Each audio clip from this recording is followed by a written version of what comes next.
Time for a big weekend in the world of horse racing. We're going to head on over to Aqueduct and preview Cigar Mile Day, the Demoiselle, the Remsen, and a fun card of stakes action. The we is me, Gino alongside my good friend Barry Spears, the sniper. Barry, buddy, hope you had a nice Thanksgiving. How's everything going on your end? Yeah, Thanksgiving was great. The weather warmed up. I know around the country it hasn't been so lucky, but we had a nice little Thanksgiving to spend in Orlando and had a great time with family. How about you?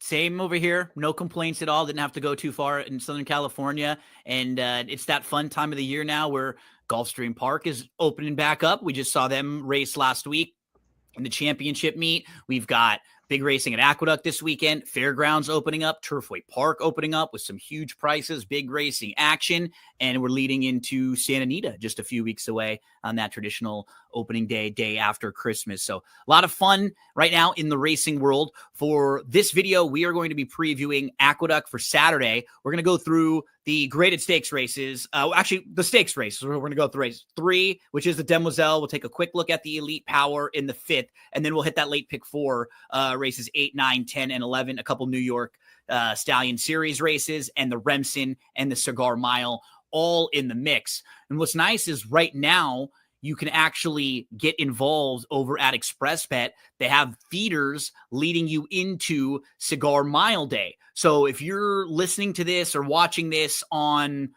Thursday afternoon, Thursday night, Friday morning, you can actually get involved on Friday in one of these feeders that can try to qualify you for Saturday, where you could win BCBC seats. It's actually a pretty busy time now with the ExpressBet feeders and tournaments. You can try to qualify for this tournament on Saturday and see if you can win BCBC seats. There's Pegasus World Cup, PWC BC seats available that you can try to win over at the Gulfstream feeders. And there's some big tournaments at Santa Anita that you could try to win through the Los Alamitos feeders. So $1,000 on Saturday. If you're a contest player, you can try to get involved there. Barry, my friend, let's take a quick peek at some of the earlier stakes races on the card before we get to that late pick 4. Start with race number 3, which is the Grade 2 Demoiselle. 2-year-old fillies going a mile and an eighth here.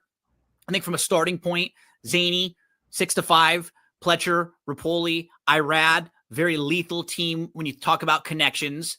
And this filly in particular, she won going 6.5 furlongs. But when you actually look at her pedigree, her dam was very good going long. She won the Grade 3 Top Flight at Aqueduct, going a mile and an eighth, and has a lot of success going longer. So distance shouldn't be a problem for Zany, who's 6-5. She probably actually won that race, even not quite being at her best distance.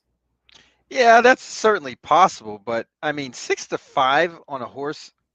One start 2-year-old. Right, a maiden breaker, not even on the track. Not even on the track that they won it. Absolutely. Like positives, pedigree could be better, like nice, could go long. But in this field, when you have a lightly raced group and a lot of horses who can jump up from 1 start to 2, I thought that was, and I do kind of agree. I think she's going to be just really short based on those connections. And I think you can make cases for a few others in here. Including one in the same barn. The 6, believable. Yeah. Doesn't look that bad. I mean, if you look at that race, the Tempted, this horse was wide the whole way, just like they were in the first time they ran. With this shortened field, I think this horse could get a really good trip and be an okay price. I mean, I probably wouldn't expect 5-1. I was thinking more 7-2, but I'll take that in a race like this. Believable is the other Pletcher Rapoli connection with Zany. So you figure that the two of them won't go after each other early on, but I mean, the 2, Schilling, she's really quick. She beat Believable in the Tempted, and she's drawn right next door to Zany. So those two could be pressing the pace early on. Concurrently showed more speed in that 3rd start when she was able to break the maiden. I get the feeling she'll probably be a little bit more off the pace in here. But it really comes down to, I think, the 2 horses in the middle of the field here, Schilling and Zany. Big opportunity for those two to push each other. I mean, Schilling was impressive too. Opened up that race by 5. Barry kind of looking for a horse to maybe sit off a little bit with Believable down towards the outside. Anything else to hit on or anyone else you want to mention here? No, I think you kind of got it right with what's going to happen between the 2 and the 3 is really going to decide what's going to go on with this race. And whoever kind of wrestles the lead, depending on how hard it is, they either could be, running away from everybody or going to get swallowed up by the rest of the field. So this is a really tough race, honestly, for a small field. Yeah, it's tricky. They put it down in the early part of the card, kind of keep away from some of the late exotics, with Zany as a 6-5 favorite. Will likely go under even money in this one. Zany, she's the horse to beat in here. We'll see if she can take a step forward in career start number 2. As we move along to a race number 5, this one is the Grade 3 Elite Power. Barry, they'll go 6 furlongs in here. No real standout sprinters in this race. I mean, El Grande O is coming off of a good performance, but he'd been off for a while, and that was just his second start back. Full Moon Madness, kind of solid at and around levels like this over the last couple of years. Acoustic Avenue comes off of a decent third place finish most recently. Just Beat the Odds looks good on paper and actually might be the quickest, but he hasn't raced since April, so that might be a concern for some of you out there. St. Jude doesn't look bad on paper, and then Subrogate was third. Like, you could make a case for all 6 of these horses in here. Yeah, absolutely. These kind of races always give me fits because, talent-wise, everybody belongs. Yep.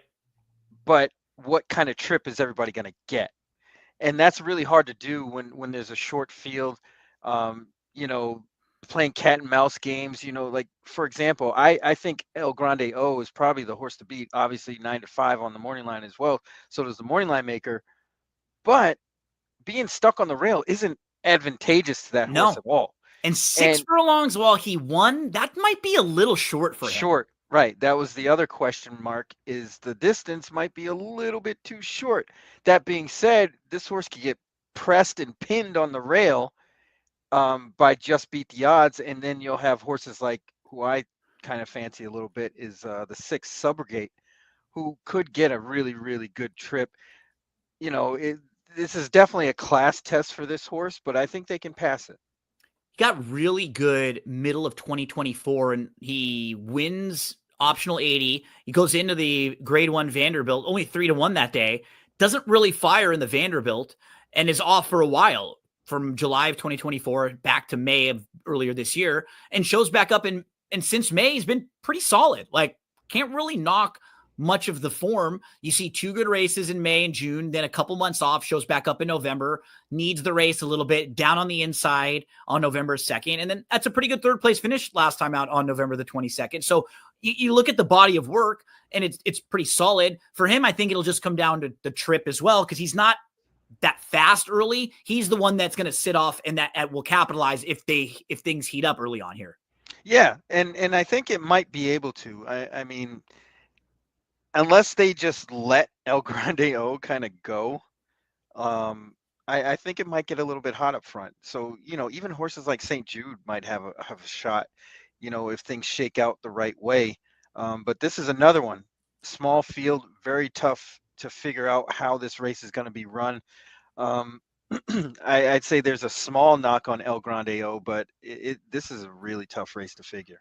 The 4 Just Beat the Odds is the horse on paper who could maybe sneak away, or if they got aggressive and wanted to go to the lead. You can see he's winning on the front end March the 9th at Aqueduct against non-winners of 2 years, 103 Beyer speed figure that day. Comes back a little bit off the pace on April the 12th, runs a really solid third that day, only beaten the neck.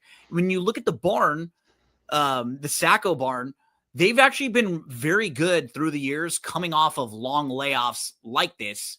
So if you look at 180 days plus on the layoff right here on DRF Formulator, you can see this database is over the last 5 years. So they've won with 9 of the last 30. They're 30% over 5 years off a long layoff like this. And you can see even recently, they actually won with their last 2 horses that have come off long layoffs like this. Admiral Mo over at Finger Lakes, and then Duboff over at Belmont and Aqueduct. That was back in June. So just a barn who can get horses ready off a long layoff and have them ready to fire. This is not a bad spot for Just Beat the Odds coming off the bench. especially because he's a horse who's shown he can go a little bit longer too. So if he's able to get the lead going 6 furlongs, we know he has enough fitness to go longer. Could be interesting, but you do see Yeah. he likes the minor awards at the distance. Overall, he's a pretty honest horse, right? He's 4 wins, 6 seconds, and a third. Go ahead though. You were going to. I was going to say he's super honest, but I mean, he's been running with a lot lower level horses, you know. Yeah, the Tampa. Those 32,000 claimers aren't that tough, but No. they're not this level for sure at Tampa. But his body of work at Aqueduct this year has been excellent. Yeah. So it's definitely possible that this horse improved over that time, but I'm a little skeptical. That's why I would lean towards actually betting El Grande O to get out in front of that horse. And if they do, they might be able to control the pace and win this. I think that's what this race might come down to, just what happens early on with those two in particular. The one, they try to kind of hold position from the inside. The 4 just beat the odds, might be one of the quicker on paper. Race number 5, the Grade 3 Elite Power on Saturday over at Aqueduct. Now we flip to race number 8, which will kick off the late pick 4 sequence. Before we dive into the late pick 4, I want to let everybody know about DRF AI. You've probably seen us promoting this throughout the last few months, but we're going to really be working on the AI platform and the DRF newbie platform over the next year or so. So we'd love for you to get involved, give us any feedback you have. This is something that can help you out with your handicapping. Let me give you an example. So for the sequence coming up, one thing that I like to do, Barry, when I'm kind of asking DRFAI is I will say, hey, I'm looking at the late pick 4 sequence for Saturday, December 6th at Aqueduct. Can you find me horses that are 10-1 and above that you think have a chance in the late pick 4? And then they'll give like 2 or 3 horses in each race that might have a shot, and they'll give you a little tidbit. Then I can dive into those horses a little bit more. Say, oh, okay, you know what? Maybe these horses weren't on my radar, but I'm always looking for some big prices. Why do they like these horses? And then boom, I can dive on in there. So it'll save you some time. Different AI than you and I grew up with, which was the great Allen Iverson. Way different, trust me. I don't think AI is fast as the new AI. No. And man, I had some awesome Iversons. Those were some of my favorite shoes to play in. Like, he was the man. He crossed over. Answers, those are still around. I mean, I see people wearing them down in Florida all the time. I mean, all kinds of colors and stuff, but they're definitely out there. So ask DRF AI if you need some help when you're playing the races this weekend. Let's move to the late pick 4 sequence at Aqueduct. It's going to start in race number 8. We have a New York Stallion Series race here, 7 furlongs on the main track there at Aqueduct. Filly's 2 years old, $500,000 up for grabs. Thinking the 1-0 is raced twice. One of those wins was over at Finger Lakes, but this horse broke the maiden at Saratoga. For Mike Maker, will likely get some support from down on the inside. Towards the outside, you have a debut winner for John Ortiz, Braver Than You Believe, who was very good. Hot Currency was a nice, impressive winner on November the 6th, won that day by 6.5 lengths. And, you know, both the 11 and the 12 wouldn't shock me at all to see them taking some money off their impressive recent victories. So thought this one is a race now. You can see why this is more of a late pick 4 race, bigger field, a lot more directions to go than the couple races we talked about, which those are races where you kind of have to make a decision, right? Are you going to be for or against the short prices? These races are just much more competitive overall. Yeah, it gives you a better layout to kind of narrow down horses and get a much of a better feel for the race in general. That being said, I thought, like, well, let me back up a little bit. So with these 2-year-old races, when they go over 6 furlongs, that's when it gets a little dicey because a lot of the speed tends to slow down a little bit. They're going a little bit farther, and it's a lot more competitive up front early. So you'll see horses that can pass kind of do well in these kind of races. Mm-hmm. That being said, I think there's a lot of speed in here. You got the outside speed in horses like the 12, Daniela Marie, the 7, Unmistaken. The 1-0 will probably have to go from that spot. I think so Even too. the 3, Galilean's Girl. Yeah. Now, you'll see the ones in the line of the two fancy lights who I like here. But that was going a mile, and I think Yep. this horse can sit a great trip. That mile trip, this horse broke from the outside, got to the lead, and kind of tired. I really don't think this horse was ready for a mile at this point. So the cutback makes a lot of sense here, and they should get a hell of a trip just following O, basically for most of this time. And I think they can stalk and pounce and be right there at the finish. Dam was a 3-time winner on the dirt. Lone sibling won twice on the dirt. So dirt shouldn't be a problem. I love horses too, getting a cutback at this point early on in their career, just a fitness edge. As you see the first few races when this gal was sprinting, she was sitting off a little bit and she had some finish. I agree with you. I think she's just not as quick as some of the others in here, and that's going to put her in That's a better okay. spot. Yeah, that's Yeah. exactly what you want. That's fine. She'll be saving some ground down on the inside. The number 2, Fancy Lights, a major player that Barry mentions. Towards the outside, I mean, some really live contenders in like the 10, 11, and 12, obviously. Yeah. You mentioned Daniela Marie, who showed really good speed.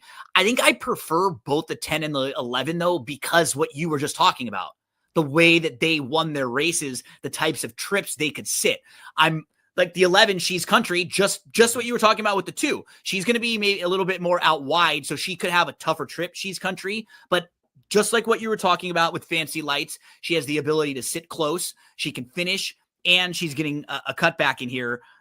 She'll try dirt for the first time, but I think she's a major player. And Hot Currency, who sat off the pace, she really finished well last time out. She was a close-up 4th. She was about 4 deep too, but she was still really comfortable. And why I like that is I could see this race shaping up that way, where you have a couple speeds lining up. She's maybe wide. They have to do a few things differently. She showed us she can adapt a little bit.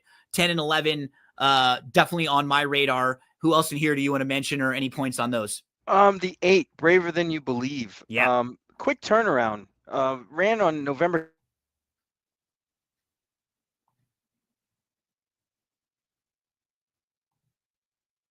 Uh-oh, I think you got muted for a sec, or maybe you got unplugged for a sec. And we were talking about... Yeah. Okay, there we go. So yeah, they ran a pretty good race in that race, and I Yep. don't think this horse really wants the lead either. I think Joel can sit a trip here.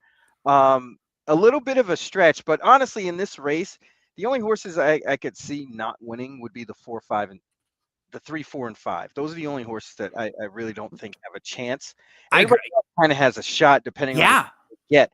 And sometimes in these kind of races with these 2-year-old fillies, it gets a little chaotic and things happen, troubled trips and whatnot.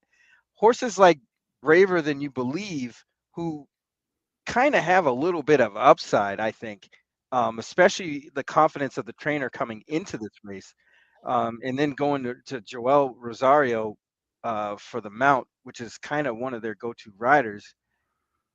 They could be a sneaky pick. I think that 6-1 might go up a little bit, because I do think She's Country, who does look really good on paper, will probably get a bet a lot down from 5-1, probably to about 3-1, maybe even 2-1, maybe vying for favoritism, but we'll see. But this is a real interesting race with a lot of good horses. So we're looking at the 9, Braver Than You Believe. This is the filly that Barry's been talking about. So what's nice about this particular debut race, she's a good start. She doesn't battle with the horses across. She's able to sit off nicely from the outside. You can see her, she's sitting second.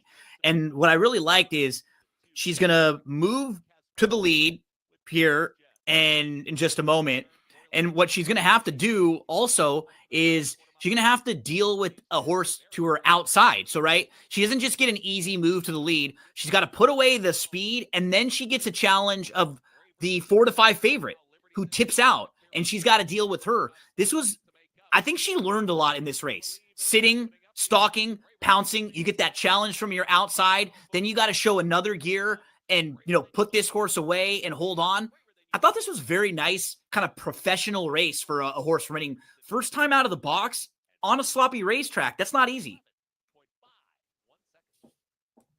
The thing that sticks out to me is that She wasn't really asked. She Not at kind of all. did a lot of that on her own, Completely agree. and she finished strong, and that's encouraging for a first time starter, to be that professional.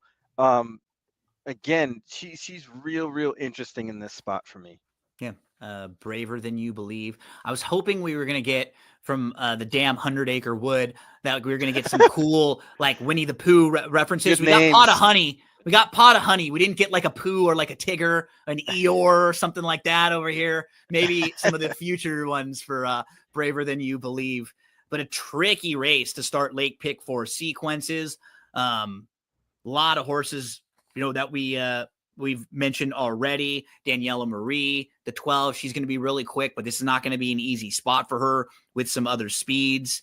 She did beat a horse named Lady Rose, who came back to win next time out. And Lady Rose earned, I think, a 76 buyer speed figure. So look at the improvement that she showed. This filly improved her buyer like 30 plus points from start 1 to start number 2. Maybe that race that Daniela Marie exits is a little bit better than we might think. So just something to keep an eye on in a competitive race. Anything else you want to hit on in race 8? No, good luck with that one. I know this is a tricky one. Let's go to the 9th race, the Grade 2 Remsen. Always love these graded stakes races at this point of the year for 2-year-olds. We get a chance to maybe see a Breeders' or Kentucky Derby, Preakness, Belmont winner. I think this is a race, Sierra Leone and Dornoch. You think about the last couple years and some of the nice horses that have come through this field. Let's look at the Grade 2 Remsen field, 1.125 miles for the 2-year-olds. You have to start with Paladin and the 9 Renegade. They both come out of the same maiden race where Paladin actually finished second. Renegade crossed the wire first, but ended up getting DQ'd. We can kind of show you what ends up happening here. So Paladin's the 7, Renegade's the 3, who ducks down to the inside. And Renegade does get to the lead and does start to drift out and bump Paladin a little bit. And so I can completely understand when you see this in the head-on and you see some of the bumping, you can understand why they make the disqualification. This is one of those that's really tough, though, Barry, because the 3 was obviously going better, right, and was moving and was putting the 7 away. But you can see that, like, the 3 is drifting out. It also was very late in the race, like right by the wire, so you never know how much it impacts things. But I mean, those 2 horses both are a major player coming right back in this spot. Yeah, I actually, had the opposite take. I thought the 7 was coming back. Yeah. Okay. And then it kind of knocked the wind out of her. Nice. Just Okay. right at the end. Yeah, I could have seen it either way. But I mean, it could have gone either way. I would have made the DQ too. I would have just felt frustrated as someone who bet Renegade, thinking, right, gosh, we looked like we got the spot, got the trip, win, and then you get DQ'd off of that. Well, the reason I mentioned that horse coming back, because that shows a little something that you don't really see in horses that often, especially this early. Yeah. Where there's a little fight, they get past and then they run on. That's a really good sign. That being said, I'm not sure I can like that horse in this race because of how hard they ran the first race. Yeah, they got a pretty decent buyer for that win, but A, they didn't really win, and B, they got to go farther.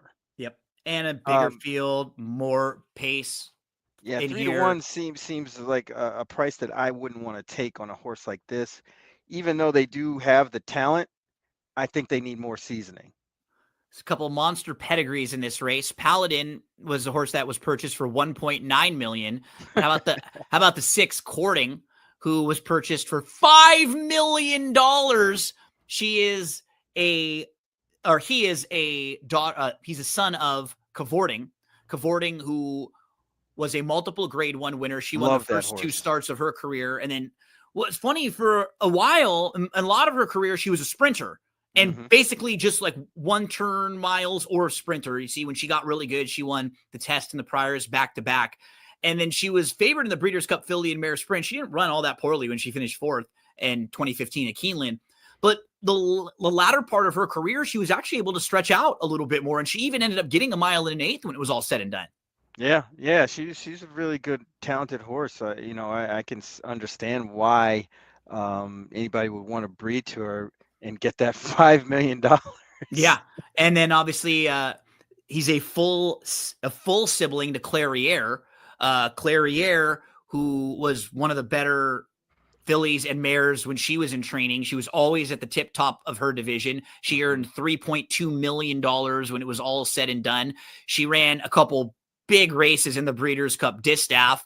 And I mean, honestly, her only real issue was just that she wasn't fast early on. Wasn't getting trips, yeah. Yeah, so like she would come from off of it in smaller fields. She'd have to face horses that were just faster than her. So, fields of 4 and 6, she had a tough time because she would be so far behind them, but she was a very, very nice Monster. animal. I mean, Judge Miller was good. Lacrete won the first 2 starts of her career, including the Silver Bullet Day. This is a strong, nice pedigree, and Courting won his second start, and you can understand that this guy, sky's the limit for someone like him. Yeah, stretching out is definitely what they want to do. So this is right up that horse's alley. I like the fact that they have 2 races over a mile under their belt, or at a mile under their belt, and stretching out shouldn't be that much of an issue. I think that they are really big players in this race. Totally agree. I have Courting all over. The horse right next door to Courting, I think is a bit interesting, Barry. I liked what I saw with Igniter, the debut, sprinting, got involved a little bit late. It was not a bad effort behind a horse named Oscar's Hope, and the race has come back strong. Oscar's Hope, who was second, just came back to win a couple races since then, including a stakes race over at Delta Downs with an 82 buyer speed figure. Gloria's Boy, who was in there, came back and ran pretty well, actually won the Pulpit on November the 28th at Gulfstream Park, $100,000 stakes race there, and was second in a stakes prior to that over at Aqueduct. So, looking at a race that's come back pretty live, and I think the key for me was that he sat off a little bit, and he was able to sit and finish. He earned a nice speed figure in doing so, and the horse he beat that day, Rebel Instinct, he came right back, won his next start, and he earned an 85 buyer speed figure. I don't think he's going to get bet quite like the 2 or quite like Courting will. Dutro's had kind of a quiet, not as hot in the last few months as sometimes you'll see his numbers. I think this horse could kind of fly a little bit under the radar. I'm interested in Igniter. Any thoughts on him or any others in here to mention? Actually, the 3 horse, I did Yep. kind of piques my interest. Basically for the fact that this horse ran pretty well in that grade 3 Street Sense down at Churchill. Didn't get the greatest of trips, was a little bit wide, and made a run and sort of flattened out. And I think they're going to be better for it in this race. Even though they're going a little bit longer, I think that might actually help this horse a little bit. It just depends on what kind of position they get early. They can't, Joel can't leave this horse too much to do. That's really the concern. But 12-1 is definitely a horse that I'm going to include on multi-tickets. One more horse to at least to discuss a little bit is the 11, Talking, who won the career debut. And in that career debut, he beat a horse named Further Ado, who right now he's towards the top. I mean, he's probably second or third behind Ted Noffey. As far as if you were making a top 5 list of 2-year-olds, and he's also a spendthrift horse too. It's that same owner. Yeah. Further Ado. But in his debut, Talking defeated that horse, also defeated a horse named Tartable, who came back to win their next start. And then in career start number 2, Talking, he got pushed out really wide. He drew post 9. He was out in the 5-6 path. And then he had to back off. You have to make a decision early on. Do you want to stay parked out wide, or can you back off and try to make one late run? That's what he did there. He backed off, and he ended up splitting horses, kind of angling around. He showed really nice late energy. He finished a solid second that day. What do you think about Talking in this spot? Yeah, I think this horse has a real big shot. I mean, it seems like they were pointing towards this race for a while. I don't doubt that Danny Gargan has this horse cranked up and ready. The pedigree is there. It's just a matter of what you think this horse is going to do in the race. But you did mention Tartable. Is that as in Danny Tartable? Gotta be Danny, right? Right? Yeah, I think Okay. so. I I love haven't heard that. that name in a long time. I know. Old Danny Tartable. It's so funny. Like you'll see like the clips of like on TikTok or Instagram of guys just naming random athletes, right? Where they'll sit Yes. down and they'll go back and forth and be like, let's name basketball players from the 90s from the Miami Heat, right? You know, you just go back and Oh, yeah. we're simple creatures, you know. We get a kick out of that sometimes. Shout out to Danny Tartable who gave me and Barry a laugh today as we were going through this. I mean, you see why the late exotics can be really tricky. That 8th race, the New York Sire Stake race, wide open. And here, I mean, we were just making a case for it. Look at Balboa, who I don't really like, but I will say he debuted in the Baffert barn. He was behind Brandt a couple different times out in Southern California and then in Trepido. And then he comes over to the Brittany Russell barn and he absolutely crushes. The problem is his race at Laurel was sprinting on a muddy track. This is now going to be going a mile and an eighth at Aqueduct, a lot different. But I mean, there's certainly some talent there. We talked about Renegade. We talked about Igniter courting very live. I think this is a similar, as you were saying in the other race, race number 8. There's only 3 or 4 horses in here that I would completely dismiss and be really shocked by. The other 7, 8 horses really wouldn't surprise me if they won the race. Well, you know, I'm glad you brought up Balboa because this kind of reminds me of Rodriguez. Yeah. Last year, where they were out there running against, you know, one of their stablemates and not being ridden to win. You see, once they got out of Brandt's way, it's a great point. What happened? Yes. And I think this horse can stretch out. I mean, not this time, you know, out of a Warfront filly or mare. I think the distance wouldn't be the problem. It's just a matter of positioning and experience. I don't know how much that horse got out of those races where, you know, they kind of let they were Brandt just in chase dominate. mode. Right. Yeah. But we'll see if the price is right. You know, 12-1 is certainly a good price for a horse like this to throw in exotics and even on top in certain you know, multi-race bets. Shout out to my uncle Rocco, my dad's brother. My dad just calls him Balboa. That's what he calls. He's like, "Hey, Balboa, what's going on?" So That's he just, dope. which is That's great. really so cool. I always thought that was great. So shout out Uncle Rocky. Uncle Rocco took me to my first ever WWE event. When I was like 5 years old, he took me to watch Bret Hart versus Yokozuna at the Anaheim Pond in a steel cage match in 1993. So I was a big wrestling fan before that, but I always remember like going to my first event there and how fun that was. So Balboa, a player here in the Remsen, as we turn the page to the Grade 2 Cigar Mile. And you know, some years this would be a really prestigious race. You'd have some big names in here. You know, it's changed a little bit with the Breeders' Cup because a lot of times like the top horses will sort of point to the Breeders' Cup. This race is a really interesting group to me because it's sort of the opposite. You have a lot of these horses who aren't really all that proven. Crazy Mason and Phileas Fogg are your 2 that are the most proven, the 2 that we know the most. Neither one of them is really unbeatable. Or is overwhelm anybody, right? Is a horse that like scares you so much that they wouldn't show up in this field, and for different reasons, right? Like Phileas Fogg, he's quick early. I think he's a little better going longer than a mile, right? This is a little shorter than where he can use the speed as a weapon. When they go longer, he's able to use that speed more as a weapon at a mile and an eighth and a mile and a quarter. And then Crazy Mason, kind of the opposite end of the spectrum. He's very consistent for a closer, but he is a stone cold closer who has to come from way, way out of it. So even he'll run some great races and finish second or third because he just had a little bit of traffic or he was 10 or 12 lengths out when he had to launch. So when you start with 2 horses like that are going to be 2 of the shorter prices in the race, I think, you know, they're a little bit vulnerable. You have Bishop's Bay, who's another one to the outside. He's very honest. You can see 11 of his 12 have been in the top 3. They've always handled him really carefully, though. This is a horse who's been a little babied, and he's almost always favored. He's almost always in a race that he looks great on paper.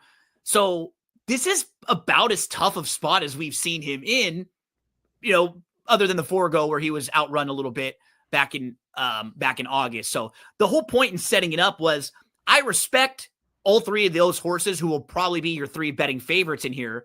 None of them scare the heck out of me or like overwhelm me to where I wouldn't want to take a shot maybe against them or maybe with someone else.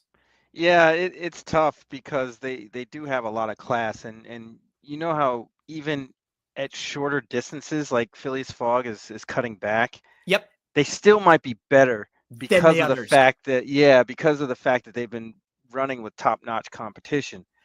Okay, so Now, let's say this. Of those three horses who will probably be the three shorter prices, who of them do you like the best? Bishop's Bay, Yeah, I think he might just be a little bit quicker than Phillies Fog early, especially in this race because they're going a little bit shorter. Phileas Fogg is used to a little bit slower fractions earlier, and I think that's going to put him a little bit behind Bishop's Bay, agree. unless they go all out and then you add the two, it might get a little hot if that happens. But I'm thinking that Bishop's Bay might actually even get an easy lead here. Because Phileas Fogg and Joel Rosario jumping aboard with when you see that, does Joel just take back a little bit and is he fine sitting second or third? I mean, that's his typical kind of ride. Yeah. He doesn't really go to the lead often anymore. And So Phileas Fogg has done that before. yeah, He can he's sit he's up. stalked. Yeah, He has no problem sitting behind and waiting and making one late move. Completely agree with you in how you assessed the shorter prices. I do like Bishop's Bay the most of them. I still think there's some upside here with him. And you can see he doesn't have a lot of poor races. He can sit close. And I really do love Pratt in this type of situation that you and I have discussed he's a many heads up times. rider, man. Good on the lead and good when it's time to press the button and go and open up, or you know what, they're going a little fast, I can sit off here a bit. I just trust him making that decision over everybody else, who some just have different skill sets. That, in my opinion, is where he is so strong with those horses that are right on the lead or can be sitting off. So I do like Bishop's Bay of the shorter prices. I agree with you. And when I was handicapping the race the first time, I think I kind of passed this horse. And then after going through the field, I did a lot more to the one, Doc Sullivan, who I think can just sit a good trip. Like, I don't think he's quite as good as like a grade one type horse. You look at him, he's a New York bred. And his last 5 races, when he stepped out of New York bred company, he's been 4th behind Bookham Dano, Scotland, and Crazy Mason. I just think he could get a really nice trip. The way that we're kind of talking this race out, how it could set up on paper. The 7's going to go or be forward from the outside Bishop's Bay. He's going to be close. I think Phileas Fogg will be in that top 3. And I think Mika is the other real wild card. The 2, I think they want to go with him because he's been so good on the lead his last couple starts. So I would love to see Doc Sullivan sitting 4th inside, saving all the ground. Not necessarily behind a 3-way battle, but just getting that ground saving trip for a barn who's really going well right now, right? This barn gets hot when they have a little bit less numbers than some of the other big barns, but when they start getting warm, they can really heat up. I think he could get a good trip in here, Barry, Doc Sullivan at 5-1. Any thoughts on him, or to me, a real wild card in the race, the 2 Mika? Yeah, I want to like a horse like Mika, but I just can't buy that last race and that speed figure they Yeah, got. It's just way too overinflated. I saw the race. It was like, me walking to the refrigerator. yeah, It was that easy. it was. And um, I just don't think that horse is fast enough to kind of get in front of anybody unless they let this horse go. Yeah, Now there's a situation, there's versions of this race where that happens and everybody yeah. kind of times that Sit horse second and and uses third. Mika as a target. And that would make things a lot more interesting and probably would favor a horse like Phileas Fogg than anybody else. But I don't think that's going to happen because you have such a positional rider. in Flavian Pratt, I agree. who's really masterful at judging pace on the fly. Like he does a good job of that once the gate opens. Things change. I got to make a Mhm. little bit of an adjustment. Boom. Like he He's does. he's very, very good at that, and changes plans and gets horses to run under non-optimal circumstances. So I think that's why I want to give the 7 horse um, Bishop's Bay kind of the edge, but man, it's close. And Crazy Mason just needs a setup. Yeah. I think He's a this good horse fit at this level.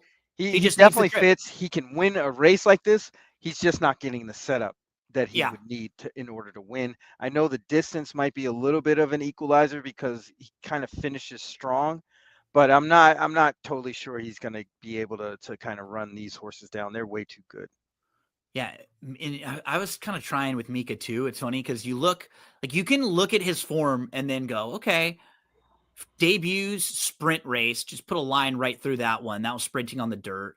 Look at his races going longer on the main track. Those 2 of them are really good. They're just so Setups. tough to get like a Yeah. feel for like how they're going to translate here when he gets some pressure and they're going faster and it's different. But I agree with you. He's the type of horse who if the other speeds don't pay him respect, he could Right. sneak away. Yeah, absolutely. Right? Like that, like they got to make sure that they don't just look at him and go, I think we can run this horse down at any point. And I agree with you. Pratt does a great job of keeping a horse like this within a length, not letting a horse like this sneak away too far, making sure he's always in striking range. And Barry and I both feel like the 7's kind of the horse to beat in here, Bishop's Bay, who, just a solid, honest horse who does not have many poor performances there. Bishop's Bay, Phileas Fogg, and the 4 Crazy Mason. They look like the trio to beat.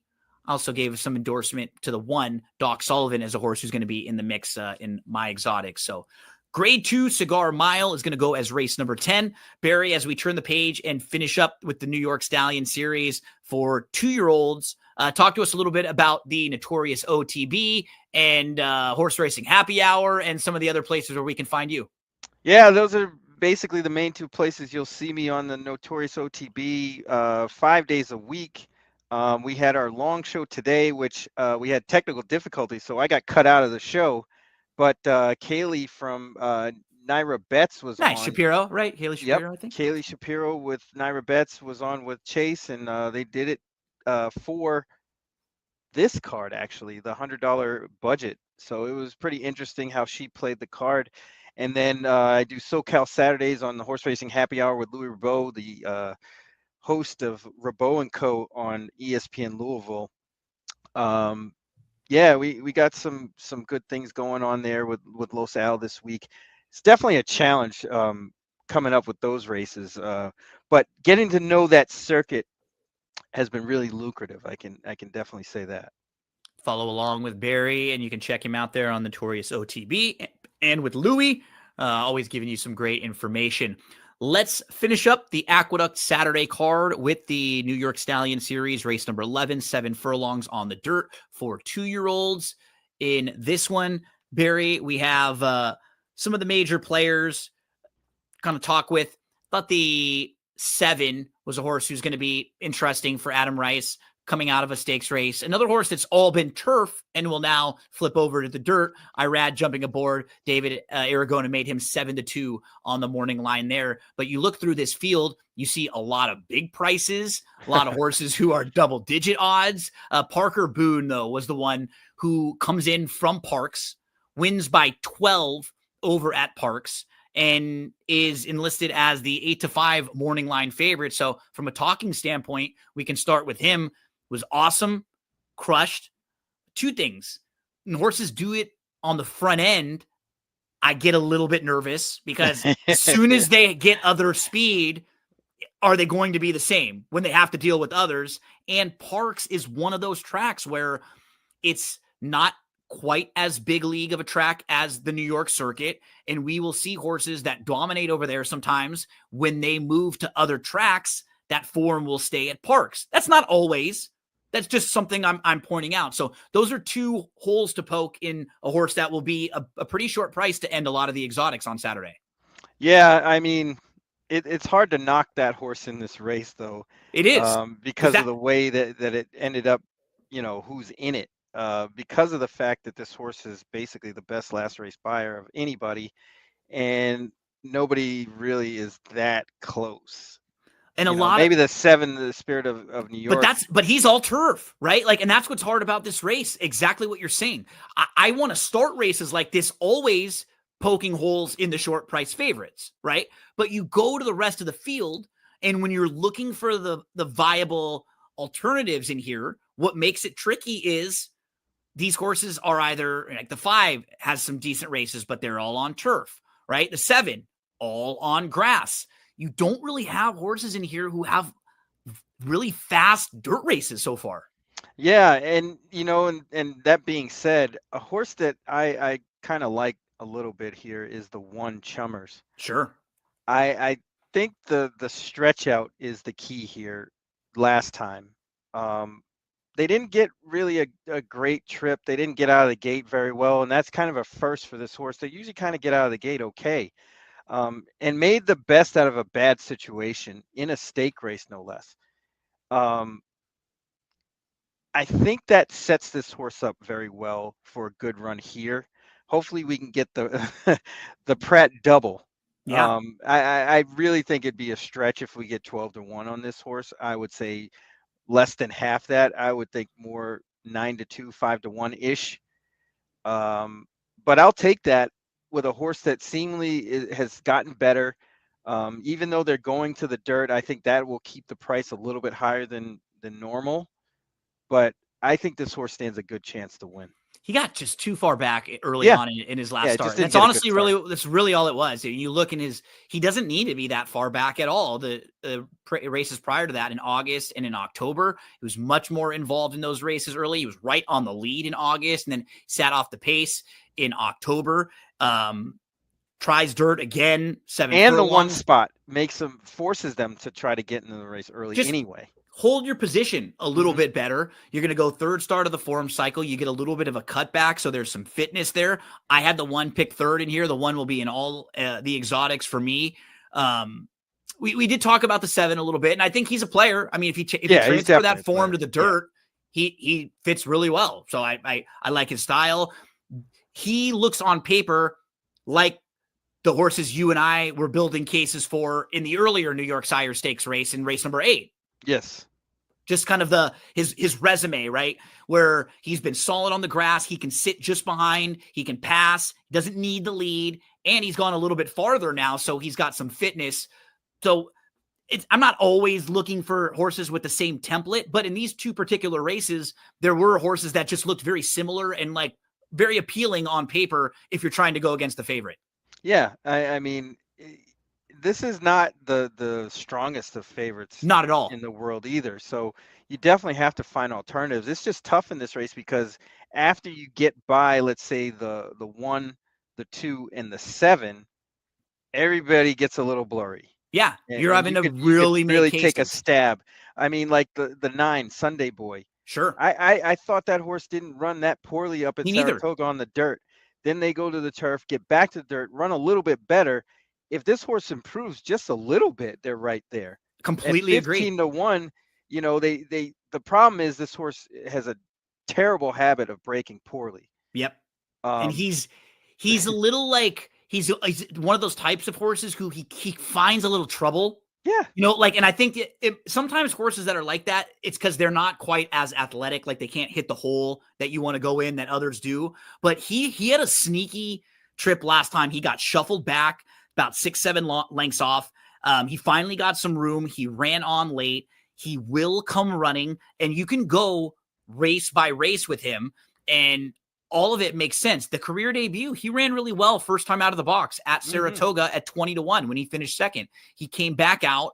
He had a slowish start. He lost to a horse named Arctic Beast, and Arctic Beast is 3 for 3. Look at his last 2 wins by 7+ and by 5+. So no knock in finishing behind Arctic Beast there. Comes back in the next start of his career, only beaten 3/4 of a length. even with a little bit of trouble at the start. That was sprinting on the turf. Goes a little bit longer on the turf. Again, he doesn't run poorly, but he's behind a nice horse named Jaxer who comes back and wins again. And then he goes a mile last time out on the dirt. I mentioned some of that trouble. He comes running. You know, he'll need a little bit of a setup probably just from a pace standpoint because he's not quite as quick as some of the others. But I'm going to use him, Barry, in like pick 4s and pick 5s to close things out because he could be passing some horses late if they go quick. I think they will. I mean, you see those Finger Lakes horses that are in this race. They got to go. Otherwise, why are they in here? Exactly. Right? Like Diamond Child, the 4. Yep. Actually, Fruitine too. will have to go. Agree, too. And the outside horse, Hey Pal, is the other Finger Lakes horse that probably will have to get involved early. And the 13 would probably have to be forced into it. So it could get hot up front. And Sunday Boy has some kick late. Might be the one. Barry and I giving the 9 a nice look at a price in here. Both of us also feel the 7, Spirit of New York, very, very live. The 1 was the horse who Barry mentioned, Chummers, and we're all going to wonder what to do with the 2, Parker Boone, who was so impressive at Parks and does look really good on paper. It's a good spot for a horse coming over from Parks, trying to get an idea of where they stacked up. It's a great spot to find, right? Oh, yeah. But as gamblers, we're always supposed to try to, poke holes in these horses and see if we can beat them. Parker Boone, 8-5 on the morning line to close out the Aqueduct card for Saturday, Cigar Mile Day, Remsen Day, some really nice action, graded stakes from races 3 and on. I think there's a total of 4 of them, and then a couple more New York Sire Stakes races there. So a very strong day of racing. I want to let all of you know before we get out of here about DRF Newbie. This is something you want to share with your friends that call you up because they know you like horse racing and they're not the most hardcore horse racing fans. These will help them get into past performances and then even more into the daily racing form past performances. Newbie.drf.com, horse racing simplified. Barry, my friend, I've started some of the it's that time, man. I started some of the Christmas movies now. We're already into December too. So happy holidays to all of you out there and your family and your friends. Hope you all have a fantastic weekend. Thank you so much. Like always, Barry, appreciate your hard work. Check out Barry on the Notorious OTB and on Horse Racing Happy Hour. And we will say goodbye. And we will say hello to my good friend, Joey Cleveland, who gives us the call to post.